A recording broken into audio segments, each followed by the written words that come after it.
its highest level, they're probably looking at all of those people one more time. Yeah, you would think so, Chuck. Thank you. Well, the FBI is holding a conference call with local law enforcement, including some here in Chicago, to share what they know about that attack in Manchester and to urge vigilance. That concert attack represents one of the first suicide bombings that inflicted mass casualties in a large-scale venue with security. Experts saying it highlights the vulnerabilities of places like the United Center or the city's other sports and concert venues. The individual suicide bomber can use their own eyes to detonate the bomb when there's a large number of people around to kill. You want to have a larger presence in the outer perimeter of these events to deter these type of acts. There is no known threat to Chicago. On a side note, the Cubs are donating $1 million to the city to install 30 new police cameras on the light poles around Wrigleyville, to part of the heightened sense of vigilance, all across the city now. Tonight, Ariana Grande's former bodyguard gives an insider's look at concert security and measures taken at larger venues like Soldier Field, where he was once head of security. John Garcia joining us live at the Allstate Arena, where tonight security has been tightened for the concert featuring The Weeknd. John?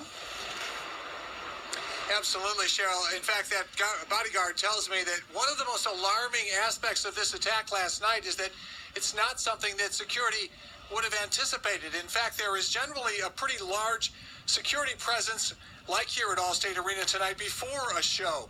They check people going in, but at the end of the show, there is generally not nearly as much of a focus on security. Security experts say their focus at big stadium events is generally on people entering the event. Security checks, including metal detectors and the entrance, are becoming standard. But none of that made any difference in the attack last night. That's because the suicide bomber waited until the end of the show and never went through the metal detectors. Because of this incident, now we have to be more concerned not only with the ingress, we have to worry about the egress. And so that makes it that much tougher to deal with. In addition to being the former head of security at Soldier Field, Hector Garcia also recently worked as a bodyguard for Ariana Grande, who was just leaving the stage last night when the bomb exploded. She was unhurt, but Garcia says he knows she's deeply affected by the tragedy. She has to understand it wasn't her fault. It had nothing to do with her. This is just bad people that did bad things, and she happened to be in that scenario. Garcia says this should serve as a wake-up call to stadium operators around the country. In Rosemont, the police handle security for the Allstate Arena. They beefed up their presence tonight, and the general manager at the arena, which hosts dozens of concerts a year, says in light of yesterday's events, concert goers will see an even greater police presence tonight. Concert goers are reminded that no backpacks or liquids are allowed in the arena and that all persons entering the venue are subject to magnetic screenings and pat-downs.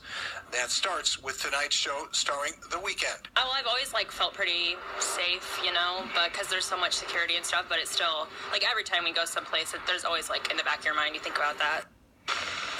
Last night's attack originated in the lobby outside the venue, where many parents had come to pick up their children after the show. Security experts say as a result of that attack last night, it's very likely that most security will keep people much, much further away to pick people up after future shows. Live in Rosemont, John Garcia, ABC 7 Eyewitness News. All right, John. Now, also today, President Trump refusing to use the word monsters to describe those